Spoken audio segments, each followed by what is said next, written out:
Labdien, labvakar, labrīt. Nu, tā kā nezinu, kad jūs skaties mūsu podkastā. Mēs esam atpakaļ. Varbūt jūs to negribējat, bet tā ir trešā sērija mūsu podkāstu.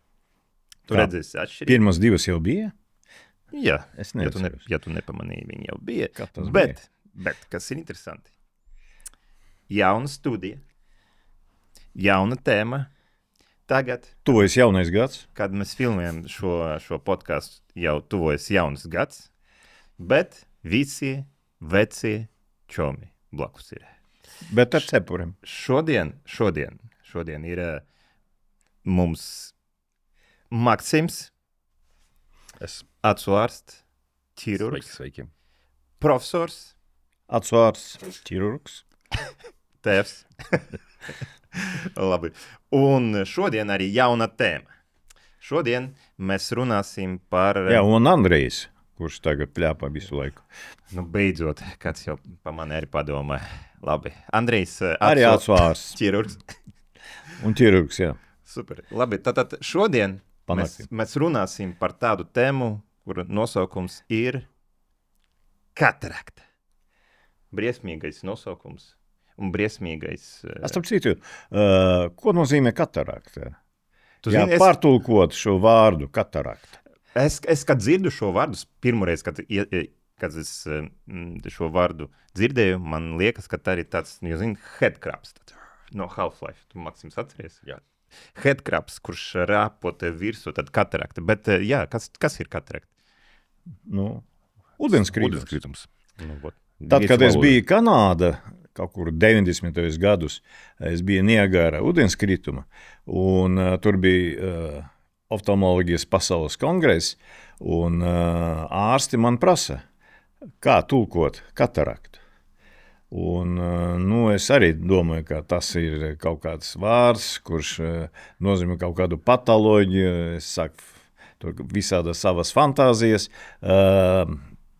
stādīt viņam priekšā, bet tas iznāca parastais ūdenskritums. Bet kāpēc ūdenskritums? Tāpēc, ka sēniem Eģiptu iedzīvotājiem liekas, ka tas ir šķidrums, kurš iet no smadzenes caur acīm uz degunu. Un līdz ar to veidojas peleka krāsa. Nopietni? Jā. Jā, es dzirdu starp citam, ka pirmo reizi vispār par kataraktu runāja jau pirms mūsu ēras, 6. gadsimta pirms mūsu ēras, un tur it kā bija runa par to, ka bija kaut kāds, nezinu, statuja vai piemineklis, kuram bija balts acis, un tas, definēs, ka tā ir vispār pirmo reizi, kad kāds runā un iemūžināja šo kataraktu, un jau redz, ka no 6. gadsimta pirms mūsu ēras, vai ne? Bet novembrī mūsu kolēģi bija Afrikā pie Viktorijas ūdenskrituma, un neviens neuzminēja, ko nozīmē katarakta. Neviens.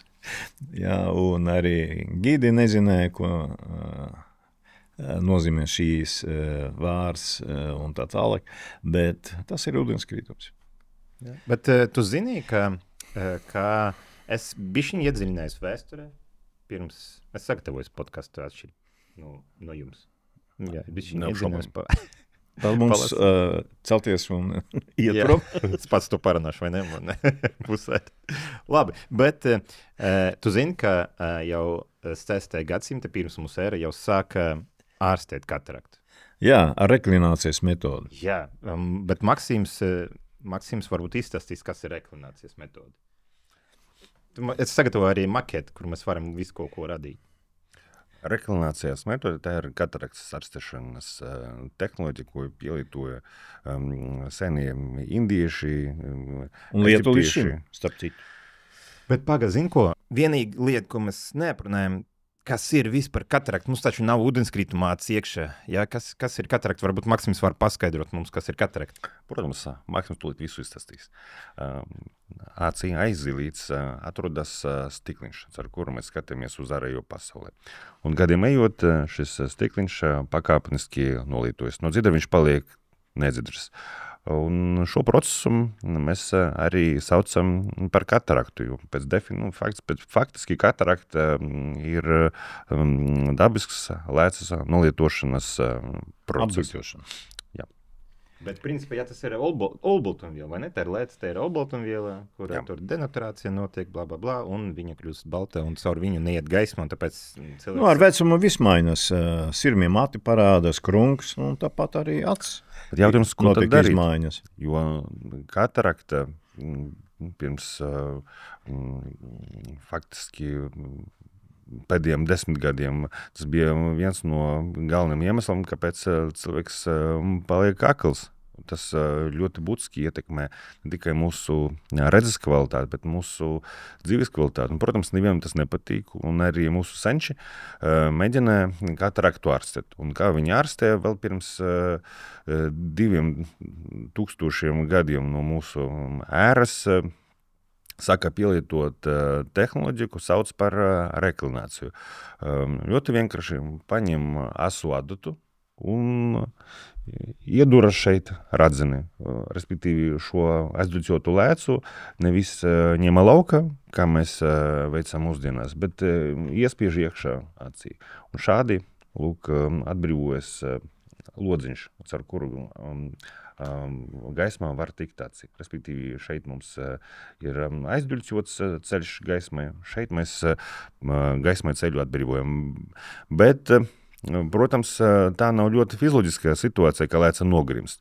Tāpēc, viņa karēs tur iekšā acī, vai ne? Viņa vienkārši paņem un nogrima. Jā, viņa tur peldēja. Parāda, kā viņa peldēja. Jā, šeit paņem un nogrimst. Viss. Tas bija viens no iemesliem, kāpēc senos laikos acu ārste visu laiku ceļoja. Tāpēc, ka pēc šāda tipa operācijām ļoti bieži cilvēkam sākas iekaisuma procesa. Un tikai, faktiski uz pirkstiem var uzskaitīt cilvēkus no grupas, kam veic šo operāciju, kam viss gāja gludi, un pēc operācijas viņiem kaut cik uzlabojas redze. Bet pārējiem sākas iekaisums process, sāk celties spiediens, kas viss tika pavadīts ar sāpēm, ar diskomfortu. Un līdz ar to, tad, kad pacientam pārdās sūdzības, ārsts bija jau tālu. Respektīvi. Bet, kā profesors pareizi pateica, šo metodi šo metodi arī tā kā ar to nodarbojas arī mūsu gadsimti, vai ne? Jā, tad, kad es biju Indijā, mūsdienīgi Indijā, tādā tirgu lauciņš, pa vidu sēž onkls un stāv gara rinda. Es domāju, ko tas cilvēks dara, kāpēc tik gara rinda, un blakus viņam stāv arī kaste ar visādām brīlēm. Iznās, ka viņš nodarbojas ar to reklināciju, tad pie viņa nāk cilvēks, viņš ar tādu garu adatu spiež uz lēcu, lēca grimst iekšā acī, pēc tam cilvēks ceļas augšā, iet pie kaste, meklē sev brīles un ar brīlēm iet prom. Viss. Ļoti vienkārši operācija. Mēs terējam, milzīgu naudu, lai nopirkt lēcas, nopirkt visādas aparātus, lāzerus, ultraskaņas aparātus, cena par aparātiem, kurus mēs izmantojam kataraktas operāciju, maksā apmēram 350–400 tūkstoši eiro. Pat bez lēca. Pat lēcas viņa maksā no 70 līdz 500–600 eiro. Un tas ir milzīgas cenas. Bet var vienkārši šeit tirgu, adata un cauri. Jā, tas, protams, ir ļoti. Cilvēks redz. Redz, jā, bet, diemžēl, viņam ir tāpēc jūs savas virtuves arī varat izmantot. Bet starp citu, tas ir viss joks un tā tālāk, protams, tas nav tāda redzi, kuru mēs iedomājamies pēc tādas operācijas. Cilvēks var redzēt tur ēnas un kaut kādas priekšmētus, bet tas nav kaut kāda ideāla redze, protams, pēc tādas veida operācija. Un Starp citu, nezinu, kā tu biji Indija, bet mums ir, es noteikti viņu atradīšu ar internetu, un mums būs kaut kāda šeit, mēs varēsim parādīt arī reālus kadrus no dokumentāla filma, kur viena grupa aizbrauca uz Afriku 1998. gadā. Tas ir dokumentāli nofilmēts. Indijas bija 99. gada. Jā, bet 98. gada Afrika ir reāli kadri, kur patiešām nodarbojas ar reklināciju. Mēs to parādīsim. Ja tas patiešām notiek, varbūt arī tagad kaut kur notiek tāda operācija. Bet Maksims gribēja pateikt kaut ko tieši par. Jā, es gribu pateikt to, ka šai lēcai ir arī optiskā funkcija ļoti svarīga. Tas ir ne tikai apbluķošanas process, bet šī lēcai pirmkārt palīdz mums pārslēgties starp tālumu un tuvu, un otrkārt, tur iekšā ir iestrādātas noteiktas dioptrijas. Tas nozīmē to, ka ja mēs šo lēcu iespidam iekšā, tad mums tās dioptrijas vairs nebūs. Tāpēc pirms brīļu ēras cilvēkiem nebija nekāda iespēja saņemt adekvātu redzes asumu. Un tas arī bija viens no jautājumiem, kas acu ārstu sabiedrībai un arī zinātnē kā tādai bija jāatrisina. Tāpēc, ka pietrūks tikai šo kataraktu izoperēt. Ir nepieciešams arī salīt kaut ko aizduļķots lēcas vieta, lai cilvēkam ne tikai novērst to apduļķošanas, bet arī, lai atjaunot redzi. Ja mēs kaut ko izņemam, mums kaut ko ir jāliek lēcas vietā. Un tikai salīdzinoši nesen šāda tehnoloģija parādījās. Jā, tieši tā, es par to gribu parunāt. Tā reklinācija sākas pirms mūsu ēras, bet viss turpinājās. Un 30. gadus pagājuši 100 gada parādījies Angļu acu ārsts Ridley, kurš bija no acu ārstu ģimene, un pats viņš bija kara oftalmologs. Viņš dienēja armijā, un 30. gadus viņš sāka operēt kataraktas. Bet pagaid, pirms Ridley, tas ir tagad pirms kara. Tas ir pirms otras pasaules kara, jā. Bet pirms tam, zini, kas bija? Kurš bija? 1750. gada bija tāds John Taylors. Ja viņam būtu šodien Instagrams, viņš tāds, zina, kā šodienas coach. Viņš brauca tur par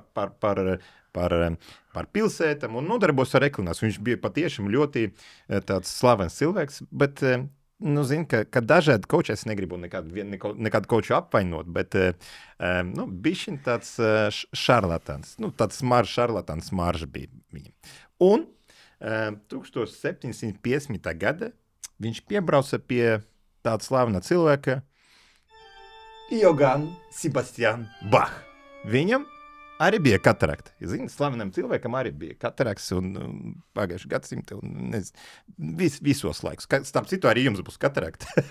Divi tāds dāvaniņi jums būs kaut kā ap 65 gadiem. Tas ir liktenis. Jā, tas ir liktenis. Bet, ko es gribu pateikt, ja viņš atbrauc un Baham pateica, es tev palīdzēšu, nokārtošu tev kataraktu. Arī klināts. 1750. gada.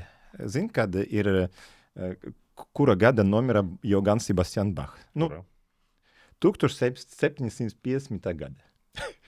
Tā kā nav droši zini. Pēc kataraktas operācijas? Jā, tā kā tas saistā ar to, ka viņam bija komplikācijas saistīts ar kataraktas operāciju, ar reklinācijas metodi.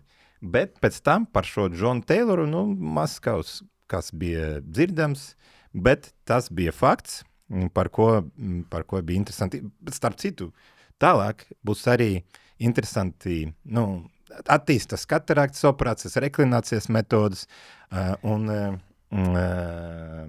tad arī parādījās tāds slavens ķirurgs Jacques Daviel, kurš pirmais aprakstīja tādu operācijas metodu, kā ekstrakapsulārā kataraktas ekstrakcija.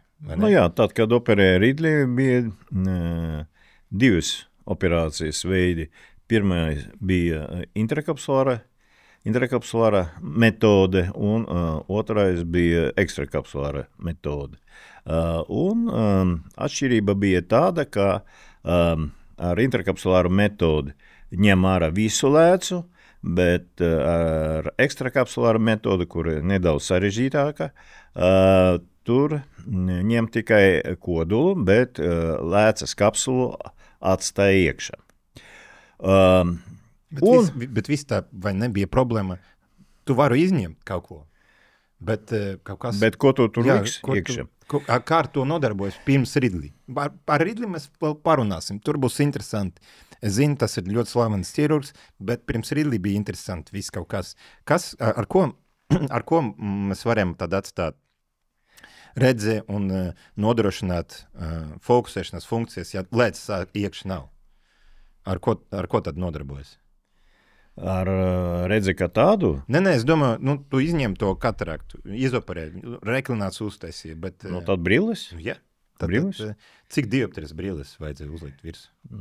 Minimāli 11, 12. 12 dioptris, jā, vai ne? Plus, dažreiz 20 dioptris brilles bija, bet viņam ir tāds... Bet vēl bija astigmatisms, jo bija šuves. Jā. Vismaz 6, 8. Bet pirms šuves tev vajadzēja to sagriezt, to radzenē. Un tad ienāca praksē Nazis, kur izdomāja... Sato? Ne, man liekas, ka Sato arī bija viens no izgudrotājiem, bet man liekas, ka... Kurš izdomāja to Nazi? Von Graef, man liekas. 19. gadsimta Von Graef izdomāja Nazi, jo tas ir svarīga lieta, kā attīstās viss katarakta. Redzat, kaut kā step by step, tā kā soli pa solim tā attīsties, ar maziem tādiem knipiniem attīstas katarakta, un jāsaprot, ka, lai uztaisīt nebija ne mikroskopu, nekā, pat anestezijas nebija, vai ne? Tev vajadzīga labs apgaismojums, tātad tas bija jādara kaut kur pa dienu, tev to bija jāuztaisa citā, tu nevari tur pācīm ar adatu, tā kā, atvaino, nekas nesanāca, davai no šīnis puses tev. Tas bija jātaisa ātri, jo nebija nekāds anestezijas. Anestezijas, starp citu, parādījies kaut kur 19. gadsimta, un to ievēd praksē Karl Koller. Un viņš bija, tas anestezija bija ar kokainu, vai ne? Ar kokainu anesteziju, un viņš bija, viņam bija tāds draugs tam Kolleram, Freit, ja? Un viņš kaut kā iedomāja, ka kokaina būs bišķiņ vieglāk. Starp citu, kokainu pielietoja arī tālāk kataraktas operēs, vai ne? Mēs pilinājām kokainu līdz 1997. gada, tad, kad viņu pēc tam aizliek pilināt. Pilinājām šķidrums. Kā tu gatavo? Priekš tam, lai noņem sāpes. Tur bija jau gatavi pilini, vai viņus bija jāsaka? Nē, viņus bija nepieciešami gatavot aptieka, un viņi tieši bija kokaīna pilieni. Interesants. Tas bija, tad bija, kad tu jau praksi bija iekšā. Jā, lokāla anestezija, kokaīna. Un... Mēs neizmantojam, jo mēs nezinām, kas tas ir kokaīns un kā viņu var pataisnu izmantot. Mēs viņus pilinājam. Interesanta dzīve, ne? Pacienti pirms tam fiksēja. Pie gultas turēja viņu, un tā arī bija anestezija. Jā, un 1917. gadā kāds uzfilmē, kā notiek kataraktas operācija, jā, ar lielu kameru, man liekas, ka pie Barakira, bet ir arī... Barakirs. Jā, ir arī video, ka tas labi kataraktas operācijas, tas ir viens pros, bet kā uzfilmēt, kā notiek katarakta, tur kaut kāds tāds cilvēks, kur filmē šo procesu, viņam bija kaut kāds speciāli tur, kur viņš sēdēja vai viņš guļa un ar to kameru kaut kā pierakstīja. Kamera arī bija tāda, ne tāds kā iPhones. Viņš ar iPhone kaut ko piefilmēja, bet viņam bija liela tāda kamera, ar ko viņš fiksēja, kā notiek kataraktas operācija. Ja? Bet pirms mēs turpināsim, arī bija viens slavens, varbūt jūs zinat, cilvēks, kurim bija uztaisīta katarakta. Viņam beidzas bišku labāk nekā Joganam Sebastianam Bacham. Bet, viņš palika dzīvs. Jā, viņš palika dzīvs. Viņš palika dzīvs, bet viņš gleznotais. Atcerieties, varbūt? Ne? Nē, tādu gleznotāju mēs neatceramies. Tad Monē.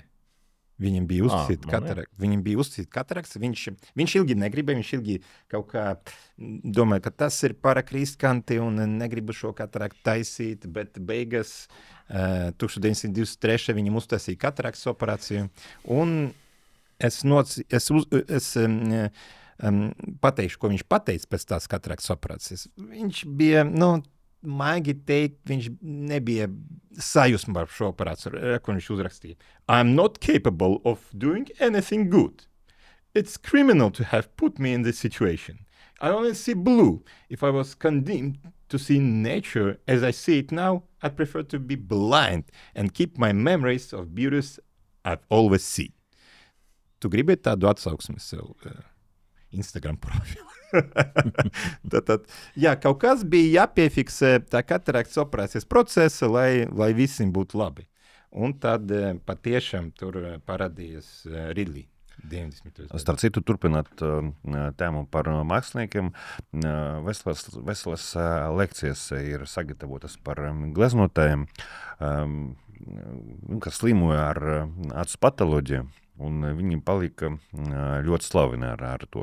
Vienam, piemēram, ir šķielēšana, otram ir daltonizms, trešam ir astigmatisms, ceturtam ir katarakta, jo tas viss iespaido krāsu uztvere, objektu uztvere. Un tad, kad viņi atspoguļo, kā viņi redz šo pasauli, tas citiem izskatās ļoti neparasti.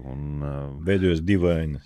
Jā, un veidojas tiešām ļoti skaistas gleznas, kas sabiedrībai patika un cilvēki bija sajūsmā.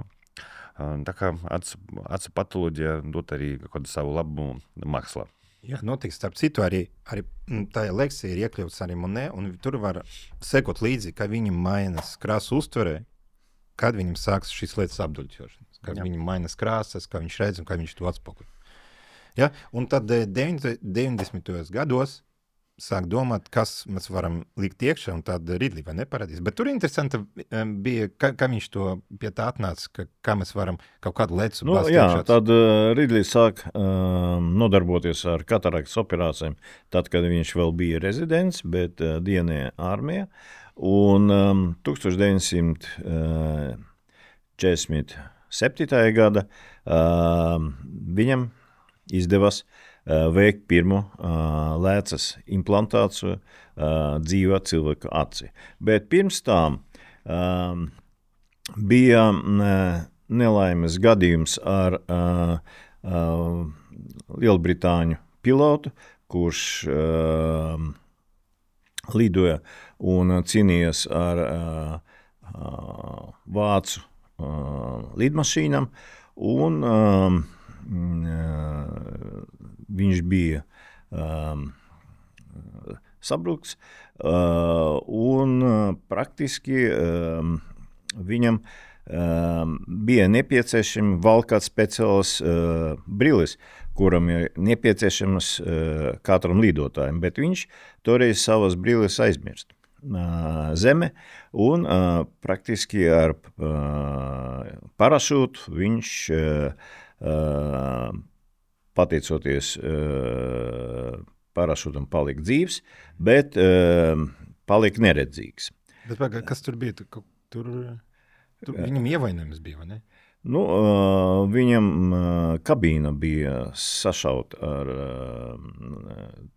ieročiem, ar vācu ieročiem, un līdz ar to viņš praktiski viņam bija nepieciešami tik galā ar lidmašīnu, un viņš pamet lidmašīnu un evakuējas ar parašūtu. Jā, viņš ar parašūtu izkrīta no lidmašīnas. Bet viņš palika neredzīgs. Viņam pavisam bija no 40 gada, uzvārds viņam bija Kirby, un pavisam viņam bija veiktas 18 operācijas. Viņam nepārtraukti ņem ārā šīs 18 operācijas uz aci? Acis, jā. Jā, un nepārtraukti ņem ārā šķembes, kuras bija acis, bet šīs šķembes bija no kabīnes. no tā plastika, ar kura bija izbūvēta kabīna. Un iznāca, ka šīs plastikas, protams, dod tādas subjektīvas sāpes, graušanas sajūtu, asarošanu, bet īstais iekaisums pēc šīm svešķermeņiem viņam neparādījies.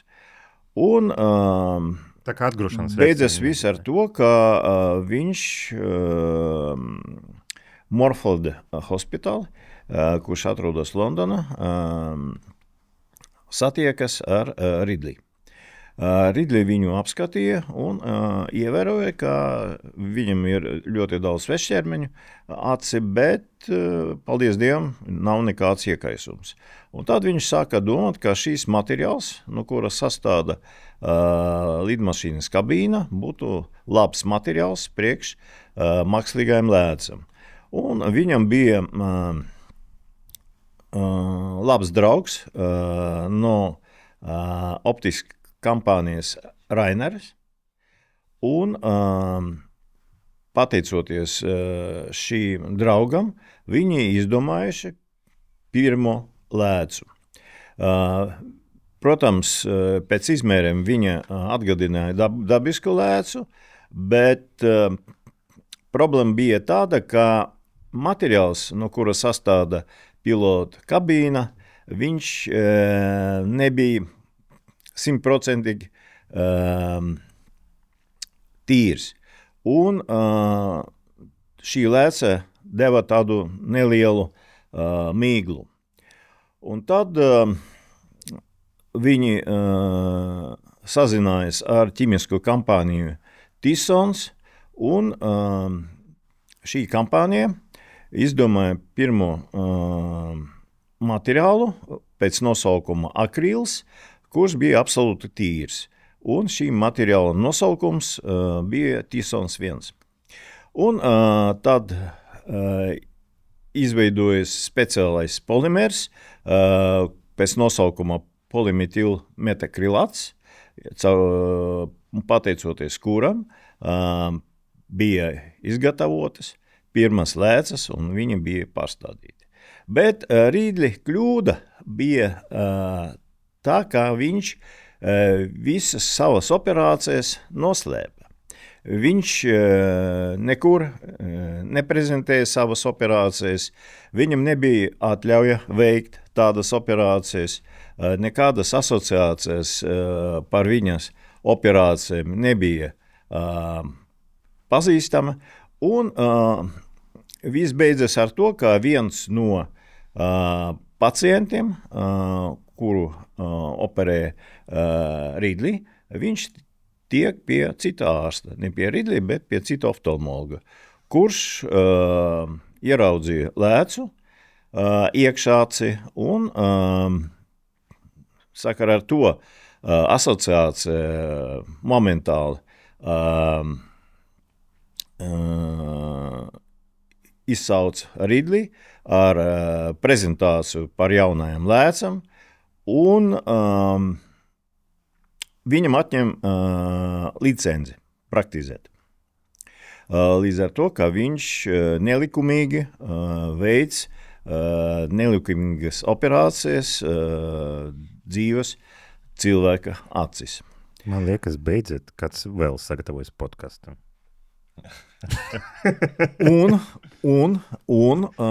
Tad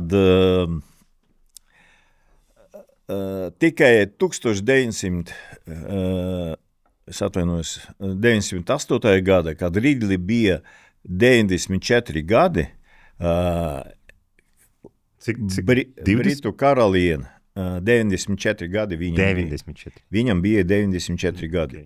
Okay. Britu karaliene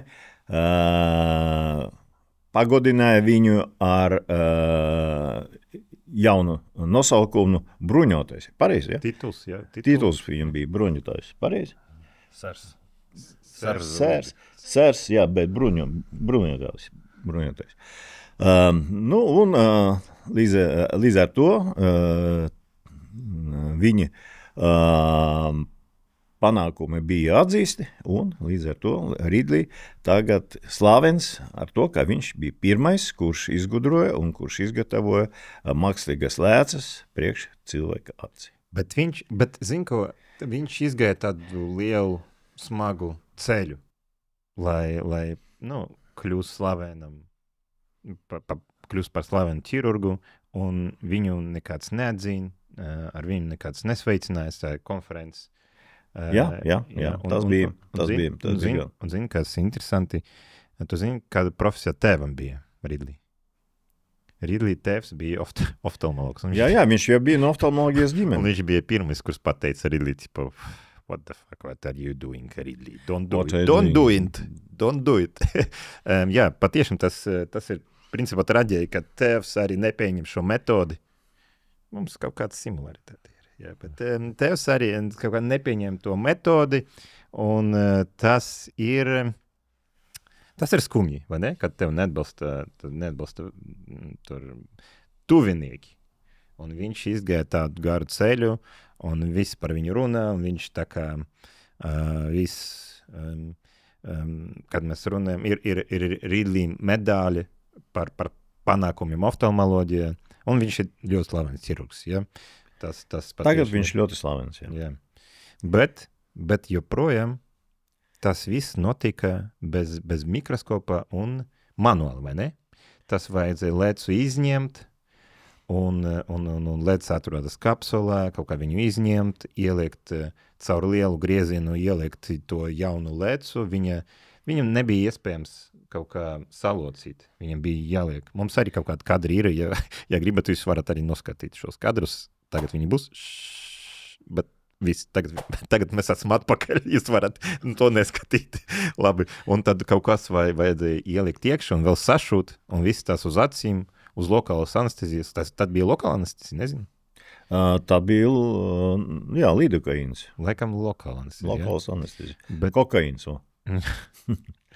Jā, un ap 60 gadiem parādījās mikroskopi. Un tad bija kaut ko bija jāizdomā tā, lai taisītu mazu griezienu, jo tas grieziens arī ietekmē redzes, teiksim, tā kvalitāti, vai ne? Un bija jādomā... Bet pirmie mikroskopi Latvijā parādījušas 80. gados pagājušā gadsimta. Un pirmās lēcas Latvijā saka pārstādīt 90. gados pagājušā gadsimta. Ridley saka to darīt 1947. Bet Latvijā tas lēcas saka pārstādīt tikai 1994. vai 5. gadu. Bet zinu, ka Ridleys viņam pašam bija katarakta 90. gados beidzas, un beigas viņš, tur bija viss kārtība, ja mēs salzinām ar Bahu. Viss tagad salzinām ar Bahu. Bet, viņam beidzas viss labi, un tad izgudrotais beigas ieguva, teiksim tā, no sava paša izgudrojuma. Ja? Tad viņam bija katarakta, kuru izoperēja un ielieka viņam lēdz. Un pat tagad tā kompānija, kur izgudroja tas pirmas lēdz, palīdzēja izgudrot un izveidot šos lēdz, viņi tagad arī eksistē, vai ne, Rainer? Rainer, jā. Lokā. Jā, bet tālāk arī mikroskopu attīstījās un mikroskopu oftalmoloģija attīstījās un tad parādījās vēl viens slavens ķirurgs un vēl viens slavens uzvārds Kelman. Jā. Tu zini kaut ko par Kelmanu? Jā. No kuriem viņš bija? Viņš bija no Amerikas. Es teiktu, ka viņš bija no Grieķijas, tāpēc, ka Kelmana tētis bija imigrants no Grieķijas. Viņš pats arī bija izgudrotais, bet ne tik veiksmīgs kā dēls. Viņa izgudrojumi netika atzīti.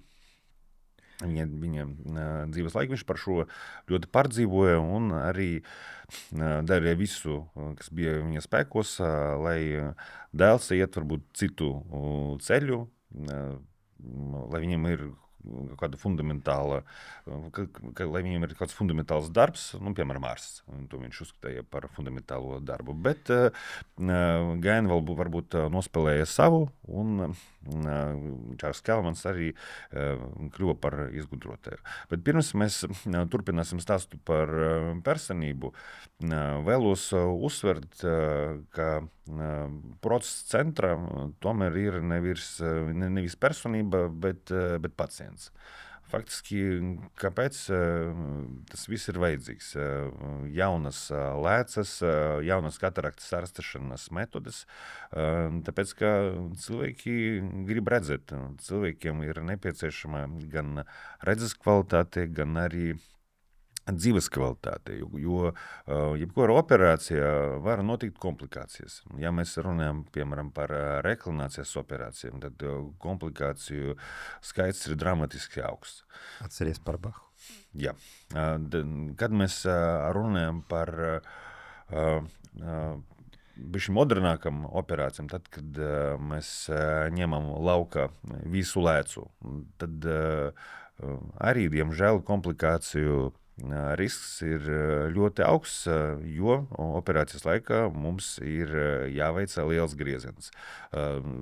Vidēji tas grieziens ir 12 mm, no auss līdz ausim. Tas ir ļoti, ļoti daudz, tad ir jāliek šūs. Un tik liels grieziens arī asociējas ar diezgan lielu infekcijas risku. Tikai infekcija, bet arī ar asiņošanu un ekspulsīvu asiņošanu. Protams, jo, ja pirms operācijas cilvēks kaut ko redz, pēc neveiksmīgas operācijas cilvēks neredz neko. Protams, pie vainas vienmēr ir ārsts. Un tad katram ārstam gribas būt varonim, pozitīvam varonim, ka viņš kaut ko izglāb, ka viņš visu sabruk. Un tāpēc, protams, visi ir motivēti šo procesu bīdīt uz priekšu. Un viens no tādiem gigantiem ir Čārls Kelmans. Interesants fakts ir tas, ka faktiski pēc savas profesijas viņš ir muziķis. Viņš ir saksofons. Jā, viņš ir diezgan slavens saksofonists ar dzīves vaļasprieku medicīnu. Un ne tikai muziķis, viņš arī pilots, lidotājs. Viņam bija sava lidmašīna. Jā, faktiski ļoti interesants cilvēks ar ļoti plašam dzīves interesēm, ļoti enerģisks cilvēks, bet savas dzīves gaitas viņš sāka kā muziķis. No 4 gadiem viņš sāka spēlēt mūzikas instrumentus, un tad, kad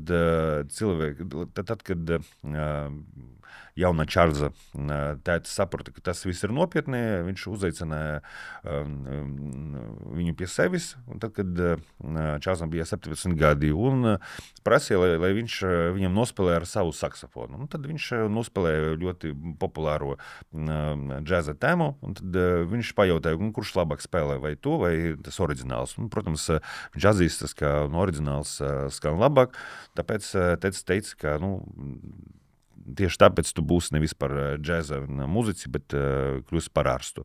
Un tad Čārls sāka savas studijas un izmācījās par ārstu. Savus izgudrojumus viņš sāka veikt salīdzinoši ātri. Viņš ir dzimis 1930. gada, bet jaunas kataraktas ārstēšanas metodes sāk parādīties tad, kad viņa bija nedaudz pāri par 30 gadiem. Kāpēc viņš to saka? Tāpēc, ka viņš apmeklēja stomatologu. Par stomatoloģiju. Stomatoloģija ir ļoti tuva. Tuva oftalmoloģija. Jā, ļoti tuva oftalmoloģija. Ļoti daudz izgudrojumi nāka no stomatoloģijas uz acu sfēru. Jā, pirmais bija Kelmans. Jā, starp citu, mēs strādājam tagad. mums blaku ir oftalmoloģijas arī klinika. Jā. Varbūt no mums arī kaut kas būs jauns. Es gribu pateikt, ka vispirms viņš sāka eksperimentēt ar augstumu. Respektīvi, viņš izdomāja, kāpēc nepaņemt, nesasaldīt uzgali un neizņemt ārā šo aizduķoto lēcu ar ļoti augstu uzgali, respektīvi, tad ar sasaldētu uzgali viņš pieskarās lēcei, tad notika kontakts, lēca uzreiz tika sasaldēta, un tad izņemta ar, tā kā vesels veidojums. Es atceru savu pirmo operāciju, sasaldētu uzgali. Es izņemu gan lēcu, gan varavīgs, gan pusi no radzenes. Tāpēc tas nav tik vienkārši. Bet man liekas, tas jau bija sen, pirms man liekas, Kravits ar to nodarbojas no Polijas. Viņš arī ko domāja par to krīvu ekstrakciju. Vai jā, tā ir krīvu ekstrakcija. Viņš sāka ārstēt ar šo krīvu terapiju, ne tikai katarakt, bet arī tīklums atsliņošanās. Bet man tas vispār liekas neiedomājami. 30 gadu vecumā, es atceru sevi 30 gadu vecumā, tad viņam jau prāts strādāja tā, ka, lūk, viņš atrada pielietojumu augstumam, un tur, kur, piemēram, man prāt tas neienektu. Bet, labi, tas ir cits jautājums. Un viņam diezgan veiksmīgi tas sanāca. Un tad viņš sāka attīstīt šo domu tālāk. Kadreiz viņš apmeklējis zobarstu un ieraudzīja, kā ar ultraskaņu skaldēja to kanālu. Nevis kanālu, manuprāt, tas ir plomu. Tas ir akmens. Zobakmens. Mēģinājās skaldīt no zobakmens. Higiena viņam bija. Droši vien, jā. Tātad, ja jūs esat zobarsti, varbūt jūs varat komentārus uzrakstīt, kā var to ultraskaņu izmantot, jo zobarstnesība, laikam tas bija zobakmens, jā. Jā, tad ļoti jauki, kad cilvēkam pašam ir ļoti laba redze, ka viņš saskata tādas smalkas lietas visur, kur viņš ir, un tad sāk talantīgs cilvēks, talantīgs virsū. Jā, sāk pielietot tehnoloģijas no citas sfēras savā darba laukumā. Lūk, un tad viņš izvirzīja ideju, ka, lūk, ultraskaņas tehnoloģija var palīdzēt saskaldīt aizduļķotu lēcu acī, un šādi mēs varam neņemt lauka lēcu kā veselumu, bet fragmentos, kas palīdz mums būtiski samazināt griezumu. Un faktiski viņam tas izdevās. Tad, kad viņam bija 37 gadi, respektīvi 1967. gada, viņš izoperēja jau pirmo pacientu. Tas bija arī bišķiņ tā, es teiktu, sarežģīti. Nevis sarežģīti, bet tas nebija, respektīvi, tas nebija ļoti likumīgi, jo viņš arī to visu noslēpa, izoperēja cilvēku ar aklu aci, un tad notika komplikācijas, respektīvi, pirmais gadījums nebija visai veiksmīgs, bet ar otru viņam sanāca. Un tad viņš saprata, ka viņa teorija apstiprinājās, un tad sāka attīstīt šo virzienu. Bet jau tika panākts pirms rezultāts, varēja operēt ar daudz mazāko griezienu, cilvēki bija apmierināti, kas traucēja tas, ka pirmam kārtam šo procedūru nepieņema oftalmoloģijas sabiedrība. Jā, līdzīgi kā Ridlī. Jā, līdzīgi kā Ridlī. Nepieņem, tāpēc, ka bija ļoti daudz komplikācijas, un pirmā komplikācija bija radzenes apduļķošana. Jā, nebija tā, ka viņam mums nepatīk šitais Kenman. Un otrā problēma bija tāda problēma, ka pēc izmēriem šīs aparāts bija, kā šīs galds, jā. Pat liels. Ja, un ne visur bija iespējams ievietot šo te aparātu un ar viņu operēt. Teiksim godīgi, ka tā operācija, kur bija saistīta ar griezienu lēcas izņemšanu, to apguva ļoti daudz cilvēku, un viņa tiek veikta veiksmīgi, ļoti ātri. Jā, mums liels grieziens, tur jāraksta brilles un bla, bla, bla, bet mēs viņu zinām, tā ir ļoti ātri, mēs neliekam nekādus aparātus tāds iekšā, nekādu ultraskaņu mēs es domāju, tāda bija motivācija, ka visi ķirurģi, kuri nodarbojas kataraktu operāciju, viņi ļoti veiksmīgi apguva to metodi, ja apgūst var, jebko, ja, un viņam bija jau sagatavota instrumentārijas, sagatavots viss, lai taisītu to kataraktas operāciju manuāli, teiksim tā, bez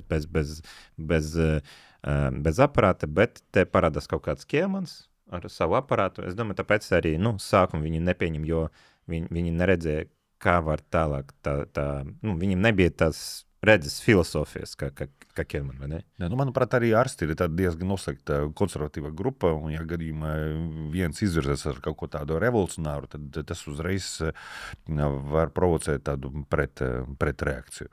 Un, protams, ārsti ir domājuši cilvēki, piemēram, Amerikas oftalmoloģija asociācija pasūtīja speciāli pētījumu, kas pierādīja, ka efektivitātes ziņā un komplikāciju skaita jauns virziens ir tīri salīdzināms ar to klasisko operāciju ar lielu griezienu, bet grupa, kam bija pret nostājam, tam Kelmanam, speciāls atsauca asociāciju, kur demonstrēja komplikācijas pēc jaunas tehnoloģijas un demonstrēja pacientus, dzīvus pacientus, kam tika veikta šāda tipa operācija un kura beidzas salinoši neveiksmīgi. Tāpēc, manuprāt, tā pretstība bija diezgan brutāla. Kaut vai dīvaini savēju, neatbalsta savēju. Lūk, bet tas, paldies Dievam, neapturēja Kelmana no turpmākām aktivitātēm. Un nākamais jautājums, kas bija jāatrisina, ko likt aci iekšā, jo faktiski tas viss tika izdomāts, lai samazinātu griezienu. Un tagad pacels jautājums, kāds ar tik mazo griezienu ielikt acī jaunu lēcu. Cik liels grieziens tad bija? Ideāli 3 mm, bet ar šo griezienu 3 mm nevarēja neko ielikt. Un tehnoloģija šo procesu aizkavēja līdz 1980. gada, kad Mazoko ir izdomājis silikonu lēcu. Un šo silikonu lēcu varēja salokāmā veidā ielikt acī. Un tad, protams, sākas revolūcija, jo visi saprata, kāpēc tas ir tik svarīgi un kāpēc ir tik būtiski. Pirmām kārtām tā ir pacienta dzīves kvalitāte, bet tad atnāca cilvēki ar kalkulatoriem un sāka rēķināt. Un viena lieta, tā ir operācija, un pavisam kaut kas cits, tas ir rehabilitācijas periods. Ja cilvēkam veikt operāciju ar lielu griezienu, cik ilgi viņam jāguļ slimnīca? Jā, cilvēki 2 nedēļas, laikam. Viņi gulēja slimnīcā, viņiem bija kaut kāds pārsējas gultas režīms, viņi nevarēja nekur aiziet, un tur bija, jā. Kādreiz, ja es pareizi atceros, 2 nedēļas gulēja slimnīca pēc kataraktas operācijas. Pēc šādas operācijas, pēc jaunas paudzes operācijas, pacienti izoperēja, viņš 5 ceļus no gulas un brauc mājās. Un nākamā diena brauc uz apskatīt. Jā. Lūk, un tad tika veikta komisija, kura valsts līmenī ir aprēķinājusi, ka jaunākas paudzes tehnoloģija palīdz ietaupīt gada laikā 7 miljardus. Un tas ir diezgan liels skaits. Un galu galā Kelmans tika atzīts par labāko gadsimta oftalmologu. Tas ir labākais oftalmologs pa visu 20. gadsimtu. Es arī par to lasīju, jā. Bet ļoti interesanti, vai ne? Vēsture ir ļoti interesanta, un pretrunīga ar dažādiem interesantiem faktiem, bet soli pa solim attīstās tā oftalmoloģija, tā kataraktas operācija, tagad neliels maziņš solis, bet ieguvums visiem cilvēkiem un oftalmologi nenormāli liels, ja? Bet tas ir ļoti interesanti. Bet kā tagad? Cik ilgu laiku? Tad es izoperēju vienu acī, nākamajā dienā viņš jau ar ratiņkresu. Es parakstīju dokumentu par neizplatību.